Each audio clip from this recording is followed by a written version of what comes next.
في ربوع المجد كنا نرفع النصر المبين ونعيد الحق إن عبد رب العالمين. What's one of the big moral claims of the West? The abolition of slavery, right?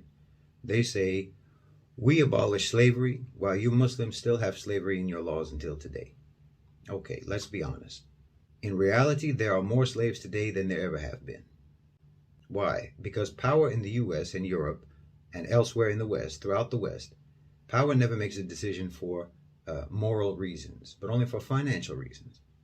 Now, those financial reasons may coincide with moral reasons, but that's accidental. And that's the case with slavery. When the moral reasons coincide with the financial reasons, then that just gives you a moral rationale for what is actually a strictly financial decision, to make it look like you're altruistic. But nothing could be further from the truth. The Emancipation Proclamation took place during the Civil War, not before it. It didn't cause the Civil War. It was just an economic weapon by the North against the South during the war. That wasn't a morally driven decision, but it allowed them to package their cause as a moral one, and they've been packaging it like that ever since. Because the truth of the matter is, you didn't abolish slavery, you deregulated it. You know, some historians estimate that up to as much as 90% of the profits that were generated from slave labor ended up being spent on the slaves themselves, on some plantations. Not all of them, but some, spending on their food, their shelter, their clothing, their medical care, and so on, because it was in the interest of slave owners to maintain a slave's physical well-being to one extent or another, because it was expensive to buy a slave, and it's expensive to keep a slave. But you don't have to spend any of that money on a wage slave. You don't have to buy their food, you don't have to buy their clothing, you don't have to pay for their health care, you don't have to pay for their accommodation and so on. They have to pay for all of that from the little bit of money that you give them to rent their labor. It makes financial sense. It's a lot cheaper to rent someone than to buy them. That's deregulation. That's not abolition.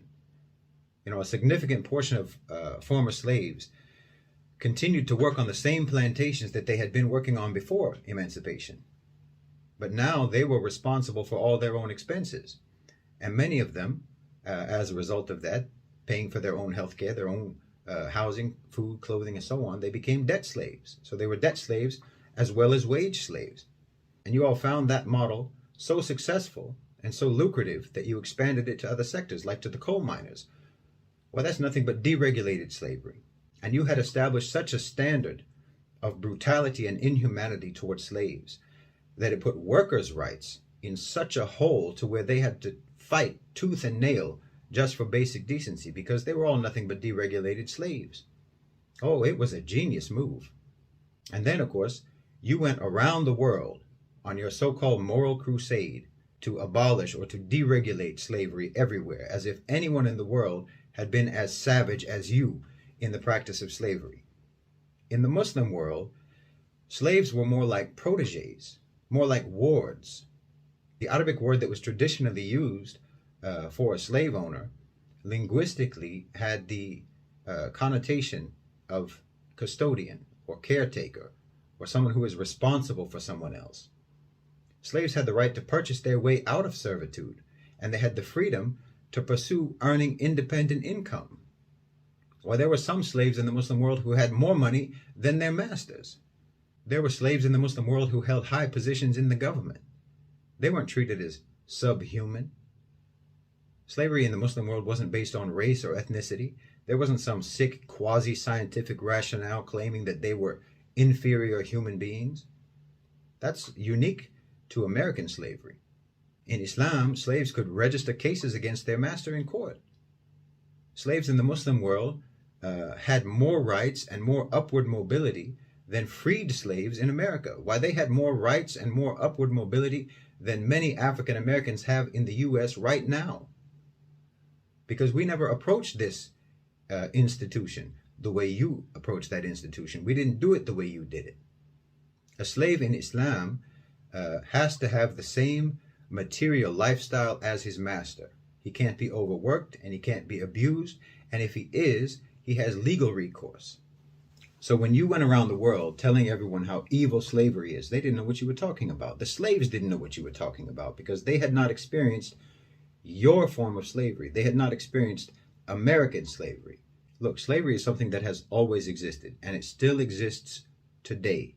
But like with everything else that is part of the human condition, Islam regulated it to ensure that it was practiced morally and humanely, because we know that when you deregulate it the way that you did, it's not going to stop it. It's just going to make it even more inhumane and more exploitative than it was before. And that's exactly what you did. Like I said, you have more slaves now than at any time in human history, and the United States is the top destination for human trafficking, especially for children and for women. So you need to stop bragging about abolition. You didn't abolish anything. You just made slavery even more lucrative and more brutal than you had already made it. And nobody practiced a more brutal form of slavery than you. Now look around your cities. Look at San Francisco. Look at Detroit.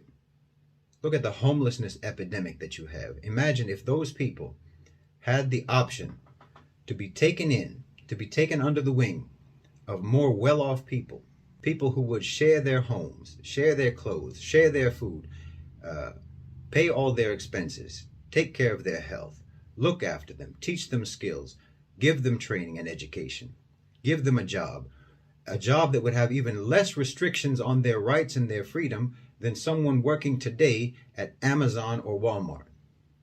Because that's what slavery was in Islam. That's what regulated slavery looks like. Taking in the most vulnerable, economically deprived people who are going to exist anyway, especially in your system, and actually taking care of them. Yes, they would be legally bound to that person, but that bond goes both ways. There's a reason why slavery has always existed in human societies, and it's not because human beings are just barbaric and savage and cruel. Just because that's the way you did it, just because that's what you made slavery mean, it didn't always mean that, and it wasn't always practiced that way. It wasn't always practiced the way that you practiced it. It always has existed in human society because there were always going to be people in society who are especially vulnerable and down and out, and they can't just be trampled on and used and abused. Their situation, their condition, their circumstances have to be regulated, and the way people deal with them has to be regulated, and the way to regulate that is to have them connected to someone in society who isn't down and out. They have to be connected to someone in society who isn't deprived and vulnerable. They have to be connected to someone who can take care of them. And from that connection, they can get respect and they can get opportunities and they can move up and on in life. That's the way it was practiced in Islam. Completely polar opposite to the way it was practiced in the United States, where if you were a slave, you were going to always be a slave and you were treated like a beast of burden. That's the way you practiced it, but that's not the way we practiced it. When I'm talking positively about slavery, you will infer from that I'm talking positively about the way you practice slavery. But let me be clear. There's nothing to say about the way you practice slavery except the strongest possible condemnation. But the way it was practiced in Islam, there's nothing wrong with it at all. Not a thing wrong with it. So look, I don't have any hesitation about this issue, and no Muslim should. You can't make me flinch by talking about slavery. Just like with everything else, Islam came and regulated what is a constant reality of the human condition to make it moral. We don't pretend that it's something that you can get rid of. There's always going to be vulnerable people. There's always going to be people who are subject to exploitation. You can't get rid of it, and you didn't get rid of it. All you did was make it worse. And somehow, because perception is reality in your culture, you get to pretend like you did something good. Well, tell that to the 20 to 30,000 women and children that you traffic every year in the West. You want to pretend that your form of slavery was everyone's form of slavery. And you like to talk about the Arab-African slave trade as if it bears any resemblance to the transatlantic slave trade. Well, it doesn't. Yes, there were African slaves in the Muslim world. African slaves who were enslaved in Africa by Africans and sold to the Muslim world, along with Europeans, along with Arabs, along with Persians, and plenty of other ethnicities. And none of them were treated as subhuman. None of them were regarded as less than human. And many of them went on to achieve high positions in Muslim society, positions of high respect and influence. And if you want to bring up eunuchs and castration, yes, That's a thing that happened, and it happened en route before they reached Muslim lands, because it was illegal to do that to someone in Muslim jurisdiction. Not like you. You used to castrate young boys just because you liked the way it made them sound when they sing in church. No, you're in no position to moralize on this issue. Your perception is not our reality. We can see the way things really are. We can see what you really did. We can see what you're really doing. And we know our own history, and we know yours.